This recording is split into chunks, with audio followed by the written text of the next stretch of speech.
내년 제가 약속합니다. 내년 우리 설립주일에는 전교인에게 제가 떡을 깜빡 제가 놓쳤어요. 예. 떡이라도 이렇게 마련해서 나눠드려야 되는데 생일 떡이요. 예. 예, 인사 한번 나누시죠. 예. 새해 첫 주 예배인데요. 예. 예. 예. 복 많이 받으십시오. 아멘. 복 많이 누려야죠. 이미 받은 복. 제가 기도합니다. 하나님, 첫 주 신년 첫 주 예배를 하나님께 올려드리면서 첫 말씀 선포를 하나님께 또한 올려드립니다. 친히 선포하여 주시고 이 말씀을 통해서 2020년 한 해의 영적 예배의 향방을 저희들이 결정할 수 있도록 도움을 주시옵소서. 무엇이 진리이고 무엇이 방향인지, 무엇이 진정한 하나님의 길인지를 깨닫는 귀한 시간으로 인도하옵소서. 어둠의 권세가 말씀을 빼앗아가지 않도록 함께 하실 믿사옵고 예수 그리스도의 이름으로 기도하옵나이다. 아멘. 올 한 해 여러분들, 보통 세상 사람들은 새해 복 많이 받으라고 이렇게 인사를 하지만 저는 이렇게 인사를 드립니다. 신년 예배 때, 송구영신 예배 때 인사를 드렸었지만 올 한 해 하나님의 영으로 충만하시기를 축복합니다. 이 이상의 인사는 없습니다. 그죠? 복 많이 받으라? 그거 비교도 안 되는 인사예요. 하나님의 영으로 충만하는 거. 하나님과 동행하는 거죠. 임마누엘. 자, 오늘의 말씀의 제목은 2020 땅끝까지입니다.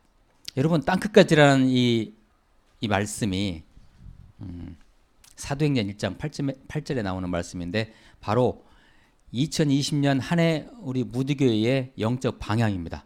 그렇죠? 여러분 달력에 보시면 이게 나와 있죠? 땅끝까지라고. 땅끝까지.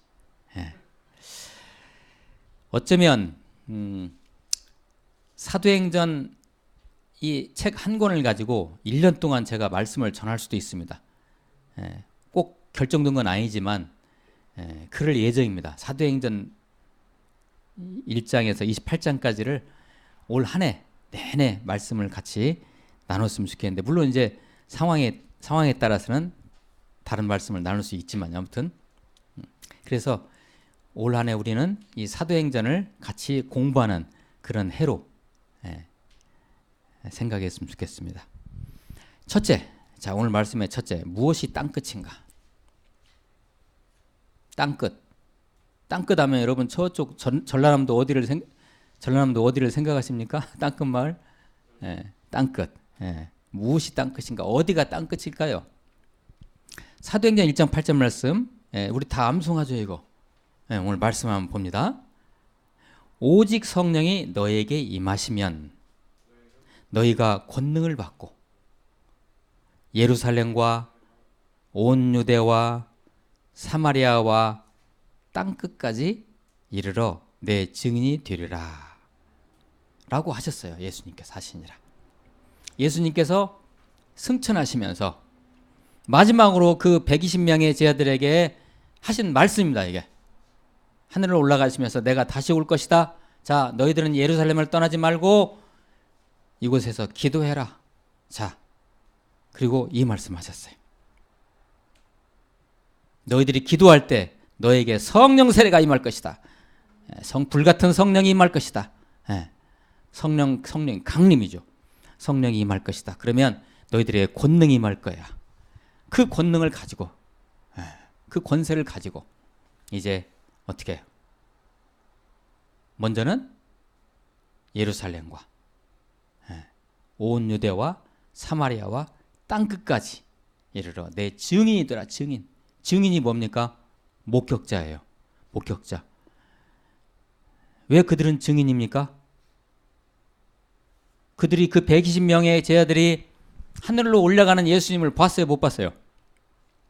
이 두 눈으로, 육체의 눈으로 그들은 봤어요. 구름 위로 올라가는 예수님을. 자, 너희들은 분명히 내가 죽었다가 살아나서 부활했지. 봤지? 자, 이제 내가 하늘로 올라가는 걸 너희들은 똑똑히 봤지? 그것을 너희들이 세계 만방에 돌아다니면서 그걸 증거하고 다니라. 증인이에요. 증인이 되라 그런 말씀이죠.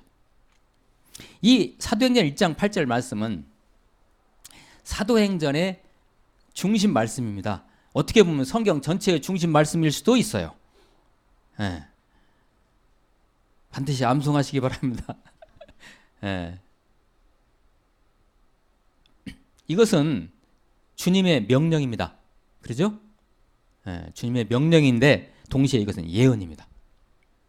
예수님의 명령이자 이건 예언입니다. 예언. 그래서 사도행전을 우리가 읽다 보면 이 예언의 말씀, 사도행전 1장 8절 말씀이 다 성취돼요. 어떻게? 첫 번째, 예루살렘이 교회가 세워지죠. 예루살렘이 복음화되고, 그 다음에 온 유대와 사마리아에 누가 들어갑니까? 빌립 집사님이 들어가지 않습니까? 들어가서 사마리아 성 전체가 완전 귀신에 그냥 휩싸여 있는데, 그 귀신에 휩싸여 있는 사마리아 성을 빌립 집사님이 가가지고 예수를 전하니까 그냥 사마리아 성 전체가 살아나는 거 있죠. 사마리아까지 복음이 들어가. 그 다음에 어디까지? 땅끝까지. 이 일을 누가 합니까? 바울이 합니다. 바울이. 자, 그렇게 해가지고 이 말씀이 성취가 돼요. 예언의 말씀이죠. 그러니까 어떻게 보면 명령이자. 도대체 땅끝은 어디인가요? 여러분, 땅끝이 어디예요? 에? 땅끝이. 자, 어떻게 보면 말이에요. 지구가 둥글죠. 자, 복음이 어디에서 시작했어요? 예루살렘, 팔레스타인 지역에서 시작했죠. 그러면 그들이 예루살렘에서 출발했어요. 그러면 쭉 가다 보면 땅끝이 어딜까요? 바로 다시 예루살렘이에요. 어떻게 보면. 그래서 급진적인 선교 마인드를 가지고 있는 사람들은 Back to Jerusalem이라고 얘기하면서 지금 기도하고 있어요. 다시 복음이 예루살렘으로 들어가야 돼요. 예루살렘으로. 이게 땅끝이라고 얘기해요. 땅끝으로. 그렇게 얘기할 수도 있죠. 어떻게 보면 복음이 반드시 필요한 어떤 곳 또는 어떤 사람, 땅끝이, 꼭 장소만은 아니고요. 예수님의 마음이 애절하게 닿는 어떤 곳, 어떤 사람, 어떤 상황이 땅끝이 아닐까요?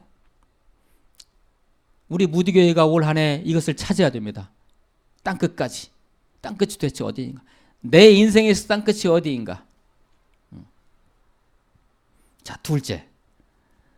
오늘 저희들이 이걸 나눴으면 좋겠습니다. 사도행전의 키워드, 사도행전의 주요 낱말들이 무엇인지를 오늘 같이 나눴으면 좋겠습니다. 대체적으로 사람들이 은혜를 받기 시작하면 말씀을 읽어 내려가기 시작합니다. 여러분은 올 한 해 성경 말씀 많이 도가시기를 축복합니다. 말씀 읽으셔야 되는 말씀. 은혜를 받으면 사람들이 말씀을 읽는데 대체적으로 그런 순서들이 꼭 정해진 건 아니지만 사람들의 그 말씀 읽는 그 순서를 보면 거개가 이렇게 돼요. 대개 잠언, 시편 또는 복음서부터 시작하는 사람도 있어요. 잠언, 시편, 뭐 그다음에 역사서, 사무엘, 상하, 그다음에 이사야 이렇게 은혜 받다가 또 이제 복음서로 넘어옵니다. 마태복음, 뭐 마가복음, 누가복음, 요한복음으로 넘어가다가 결국은 많은 특히 뭐 전도서도 읽고 막 은혜 받죠. 특히 뭐 에베소서라든지 바울서신 은혜 받아요. 많이 사람들이 읽다가 막 은혜 받는데 궁극적으로 사람들이 머무는 은혜의 말씀이 어디냐? 요한복음 뒤에 있는 사도행전입니다. 특히 목회자들도 되게 그러더라고요. 목사님들이 나이가 지긋이 먹어가지고 이제 뭔가 예수님의 방향을 그분들이 이제 목회하면서 깨닫고 나서 이것이다 라고 하는 그 말씀이 어디냐? 바로 사도행전이다 이거예요. 사도행전.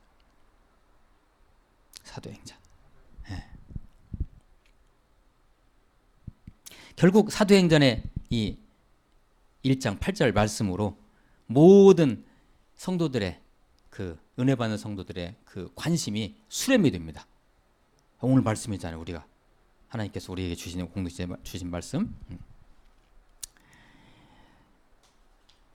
이 마태, 마가, 누가, 요한 복음의 끝부분에 예수님의 최고의 명령이 등장합니다. 공통점이 너희들은 땅끝까지 이르러 내 증인이 되라.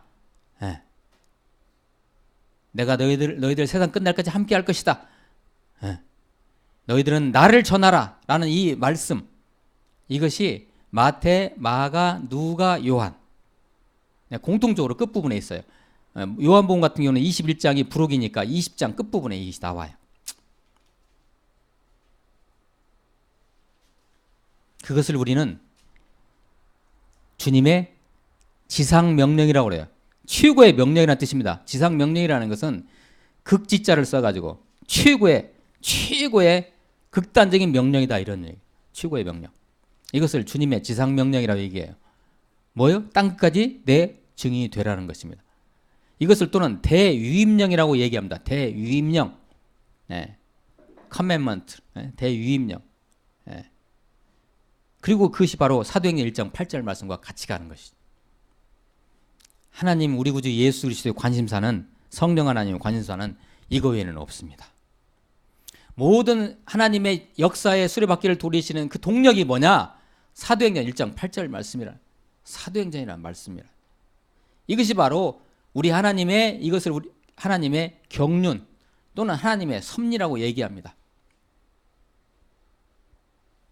우리가 이것을 놓쳐서는 안 됩니다. 이게 바로 하나님의 섭리예요. 하나님의 일하심의 방향이에요. 네, 이 방향. 이 방향을 놓쳐버리면 우리는 인생 헛바퀴 도는 거예요. 아무리 노력해 보세요. 뭐 시험에 합격하고 좋아요. 좋은 곳에 취직하고 장가 잘 가고 시집 잘 가고 해 보세요. 그게 방향이 아닙니다. 그것이. 그 방향이 아니에요. 이게 바로 이게 하나님의 방향이야. 이게 하나님의 방향. 네. 자, 지금 우리는 두 번째, 오늘 말씀의 두 번째 주제로 사도행전의 키워드를 우리가 나눌 것입니다. 그러기에 앞서 사도행전의 기자에 대해서, 저자, 사도행전을 누가 기록했는지에 대해서 잠깐 제가 소개를 합니다. 사도행전 누가 기록했어요? 누가가 기록했어요. 누가. 사도행전. 누가복음을 기록한 누가가 기록했어요. 그래서 이 누가행전이라고 보통 얘기하는데, 누가복음과 사도행전은 원래 합본이었어요. 하나로 붙어 있었어요.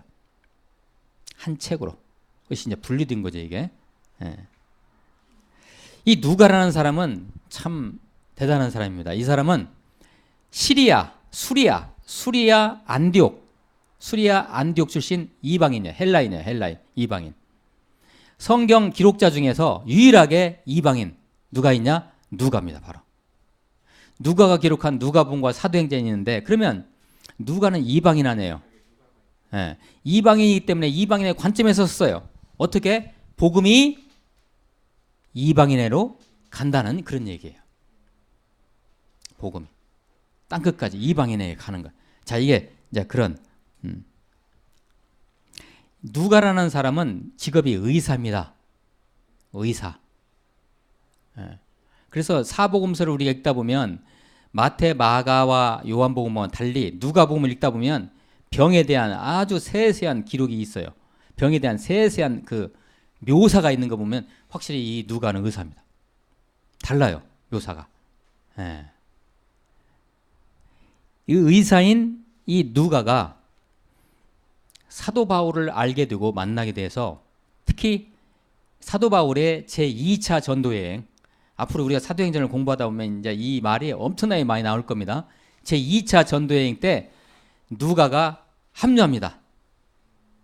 예. 이때부터 정말 성령께서 저 사도 바울이라는 인물을 하나님께서 어떻게 쓰시는가, 하나님이 어떻게 성령께서 역사하시는가를 누가가 영적인 눈으로 목도를 하고 거기에 감동을 받고 나중에 쓴 책이 바로 누가복음과 사도행전입니다. 84세까지 전승에 의하면 누가는 84세까지 살았다고 합니다. 오래 살았죠. AD 1세기에 84세까지 살았으면 초장수한 거죠. 그러죠? 네. 한 AD 한 60년, 63년 이 정도의 사도행전을 기록했다고 얘기합니다. 자, 제가 준비한 그 표 목록을 한번 펴주세요. 네. 자, 이게 제가 사도행전을 요약한 것입니다.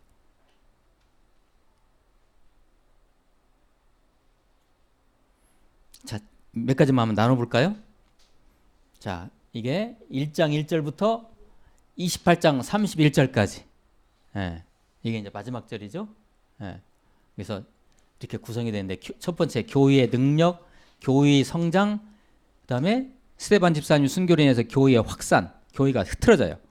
예. 그러면서 사마리아 땅끝까지 복음이 가는 거죠. 그다음에 13장부터는 바울의 전도 여행이 시작돼. 이때부터는 자, 그러니까 1장부터 12장까지는 주로 나오는 인물이 베드로 중심, 빌립이 잠깐 나오고요. 그 다음부터 13장부터는 거의 사도 바울의 전도 여행 이야기예요. 언제까지? 28장까지. 이 사도행전이 이렇게 구성되어 있어요. 어떻게 보면 전반부는 베드로, 후반부는 바울, 이런 이야기다 해도 뭐 틀린 말은 아니죠. 네. 장소로 얘기할 것 같으면 처음에 어디서 시작돼요? 예루살렘. 그 다음에 유대와 사마리아. 빌립 13일 통해서 사마리아까지 복음이 들어가고, 그 다음에 땅끝이 도대체 어딜까요? 누가가 기록한 사도행전의 땅끝은 도대체 어디일까요? 사도행전 28장은 바로 로마 감옥에서 끝납니다. 로마 감옥이 아닌 주인 신분으로 로마에 간 사도 바울이 자기의 개인 그 유수가는 그 새방, 당신이 주인이야라는 것이 확정되기 전까지는 로마 법에서는 그렇게 따로 거하게 했어요. 그래서 자기 새방에서 그냥 복음을 전하는 그런 내용으로 있다가 사도행전은 끝나요. 그러면 누가가 볼 때 땅끝은 어디인가? 사도행전을 기록한 누가가 볼 때 땅끝은 어디인가? 바로 로마라는 얘기죠. 로마. 여러분의 땅끝은 어디인가요? 다시 한번 생각해 보세요. 자, 그 다음에 사도행전 1장 1절 2절 말씀 펴주세요. 같이 한번 읽어봅니다. 시작. 데오빌리여, 내가 먼저 쓴 글에는 무릇 예수께서 행하시며 가르치시기를 시작하신부터 그가 택하신 사도들에게 성령으로 명하시고 승천하신 날까지의 일을 기록하였노라. 아멘. 데오빌로여. 자, 누가행전, 그러니까 누가복음과 사도행전을 쓸 때 수신자가 있을 거 아닙니까? 이게 이 편지니까. 이 수신자가 누구냐? 바로 데오빌로라는 사람이에요. 누군지 몰라요. 그러나 사람 이름이에요. 데오빌로. 하나님을 사랑하는 자라는 뜻입니다. 데오빌로가. 데오빌로에게 편지를 쓰는데 누가복음과 사도행전을 이 사람한테 썼어요. 근데 데오빌로여, 내가 먼저 쓴 글, 뭘까요 이게? 먼저 쓴 글, 누가복음이겠죠. 누가복음에서는 이러이러한 내용을 기록했다. 이제 사도행전부터는 승천 이후부터 이제 성령을 내려주신 예수님, 그 이후에 성령께서 어떻게 일하시는지를 내가 기록할 것이다라는 것이 여기에 숨어 있는 거죠. 자, 이게 사도행전을 이렇게 시작해요. 자, 그리고 그 다음 거 넘겨주세요. 자, 이게 제가 이제 준비한 사도행전의 키워드입니다. 제가 오늘 천천히 읽어 내려갈 거예요. 그리고 여러분들은 이게 도대체 무슨 말인지도 모를 수도 있어요. 그러나 먼저 들어보세요. 이게 사도행전의 키워드예요. 키워드. 주제요. 말하자면 그때마다 제가 천천히 읽어볼게요. 잘 한번 새겨보세요. 제가 설명할 시간이 없으니까 설명을 안고 넘어갈게요. 이제 앞으로 이제 제가 말씀을 전하면서 이제 세세하게 설명을 드릴게요. 자, 성령 첫 키워드. 예루살렘, 유대, 사마리아, 땅끝, 증인, 승천, 마띠아가 바로 가룟 유다 대신에 새로 들어온 12제자 중에 한 명이에요. 마띠아를 나중에 뽑죠. 오순절, 성령 강림, 방언, 베드로, 표적과 기사, 7 집사, 스데반, 최초의 하나님 교회의 순교자 스데반. 그다음에 사울, 바울이죠. 그다음 빌립, 그다음에 다메섹. 사울이 부활한 예수님을 만난 곳 다메섹. 그때부터 이제 이 사도행전에 진짜 바울을 통한 땅끝까지의 복음 전하는 역사가 시작되죠. 그게 출발이죠, 물론. 그다음에 다비다, 고넬료, 예루살렘 교회, 안디옥 교회, 야고보의 순교, 바울과 바나바, 예루살렘 회의, 디모데, 바울의 마게도냐 환상, 빌립보, 루디아, 실라, 데살로니가, 베레아, 아덴, 고린도, 아볼로, 에베소, 바울의 체포, 천부장, 사네드린, 가이사랴, 벨릭스 유대 총독, 베스도 유대 총독 이름입니다. 벨릭스에게 1차 재판받고 베스도에게 2차 재판받죠. 그리고 나서 뭐가 결론이 잘 안 나오는데 바울이 나 억울하다 해가지고 가이사라 로마에 상소를 합니다. 그래서 로마까지 가게 되는 거죠. 나 무죄다 이것을 증명하러. 그 다음에 아그리빠, 헤롯 아그리빠 2세 왕을 말합니다. 이게 헤롯 아그리빠 2세 왕 아그리빠, 그 다음에 로마 압송, 멜리데섬 그 유라굴라라는 그 태풍이 불어가지고 갔던 그 섬 있죠. 그 다음에 로마. 이게 이제 사도행전의 키워드입니다. 잘 정리가 안 되시죠? 그냥 오늘은 넘어갑니다. 그 다음 말씀 펴주세요. 사도행전 28장 같이 한번 읽어봅니다. 시작. 바울이 온 이태를 자기 셋집에 머물면서 자기에게 오는 사람을 다 영접하고 하나님의 나라를 전파하며 주 예수 그리스도에 관한 모든 것을 담대하게 거침없이 가르치더라. 아멘. 이게 사도행전의 마지막 절이에요. 자기 셋집이라고 되어 있죠. 이태라는 것은 2년을 말. 2년 동안을 로마에서 자기 셋집, 아직 주인으로 확정이 안 됐으니까 셋집에 머물면서 거기에 만나는 사람들에게 전부 복음을 전하고 그냥 거침없이 전했어요. 사도 바울이. 그리고 사도행전은 끝나요. 다시 키워드 그 다음 넘겨주세요. 정리합니다. 이게 이제 제가 다시 엑기스로 말은 요약한 사도행전의 키워드면 제가 읽어드릴게요. 사랑, 생명, 치료, 회복, 증거, 성령, 그 다음에 교회, 순교, 고난, 땅끝. 다시 정리했어요. 키워드.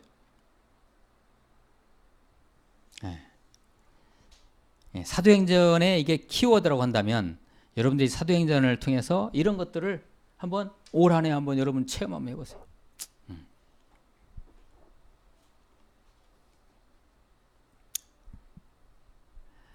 사도행전 셋째, 이제 사도행전 29장을 쓰면서라는 제목으로 세 번째 말씀을 전하고 이제 마무리합니다. 사도행전은 몇 장으로 되어 있다고요? 28장으로 되어 있어요. 사도행전 28장에서 바울이 로마 개인 그 유숙지에서 열심히 전도하는 부분에서 사도행전은 끝이 납니다. 사도행전을 기록한 누가가 바라본 땅끝은 조금 전에 말씀드렸다시피 바로 로마입니다. 사도행전에 나와 있는 땅끝은 전승에 의하면 이 이후에 바울은 풀려납니다. 이 로마 감옥에서 풀려난 그 다음 기록이 없어요. 풀려나가지고 활동을 했어요. 전승에 의하면 스페인으로 갔을 것이다 라고 합니다. 서쪽 끝으로. 그때 당시 로마 제국의 서쪽 끝인 스페인, 그 땅끝이에요. 바울이 봤을 때 땅끝이죠. 그게. 서쪽 끝. 스페인으로 가서 복음 전하다가 다시 재수감됩니다. 로마로. 재수감 됐는데 그때 재수감 되면서 쓴 마지막 바울의 편지가 디모데 후서입니다. 바로.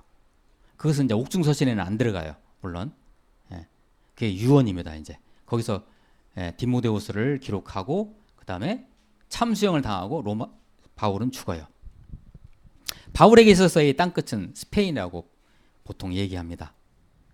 그러고 보면 사도행전은 비록 28장으로 끝나지만 끝이 난 것이 아닙니다.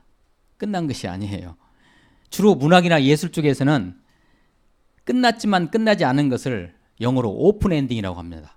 엔딩은 엔딩인데 끝은 끝인데 열려져 있어요. 오픈 엔딩이 나오는데 바로 사도행전은 그렇게 끝납니다. 글쎄요, 하나님께서 우리에게 어떤 여지를 남겨주실까요? 자, 이제 너희들이 사도행전 29장을 써가라. 각자가. 사도행전 29장은 누가 어디서부터 쓰는 것일까요? 이것을 이 새 벽두에 우리 무드교회 우리 동역자 지체 여러분들이 생각해 줬으면 좋겠습니다. 사도행전 29장 누가 쓸까? 어디서부터 쓸까? 땅끝이라는 말이 우리 모두에게 그리 익숙한 말은 아니죠. 땅끝. 언뜻 생각하기에 이 땅끝이라는 표현은 그것을 사용한 사람의 세계관, 가치관, 인생관이 담겨져 있는 말 같기도 합니다. 그러죠? 땅끝. 그러면 여러분의 인생관, 특히 세계관이 땅끝이 어디예요? 누가의 세계관은 로마였어요. 누가의 세계관 속의 땅끝은 로마였어요. 바울의 세계관에서 땅끝이 어디 있다고요? 스페인이었어요. 여러분은요? 여러분 콤패스 가지고 있죠? 콤파스 이렇게. 이거 가지고 여러분이 살고 계시는 전주, 군산 여기에 딱 집으시고 콤파스를 한번 돌려보세요. 쫙 한번 지구를 한번. 나의 땅끝은 어디인가? 찾아보세요. 누가의 땅끝, 바울의 땅끝, 그리고 우리 무드교의 땅끝은 어디일까요? 복음이 궁극적으로 달려가서 결국 머무는 그곳. 우리 예수님이 이제 됐다, 이제 끝이다라고 말할 수 있는 그곳이 땅끝이 아닐까요? 그랬어요. 아마도 여러분의 가정일 수도 있습니다. 그 땅끝이. 아마도 북한일 수도 있지 않을까요? 우리 입장에서 보면. 아니면 무슬림 지역, 아니면 지금도 미전도 종족들이 우글거리는 어떤 지구의 오지, 그것이 땅끝일 수도 있겠죠. 아니면 우리 자신 심령일 수도 있습니다. 그 땅끝은. 모쪼록 2020년 한 해 이 땅끝이라는 낱말을 저와 여러분 가슴에 새기시고 다니시면서 우리 성령 하나님께서 주시는 각자의 의미의 해답을 2020년 연말에 반드시 얻으시기를 예수 그리스도로 축원드립니다. 기도하시겠습니다. 주님, 저희들에게 땅끝을 올 한 해 보여주셔서 주님께서 땅끝까지 일하심을 저희들이 체험하면서 주님께 영광 찬양 올려드리는 한 해 되게 하옵소서. 예수 그리스도의 이름으로 기도하옵나이다. 아멘.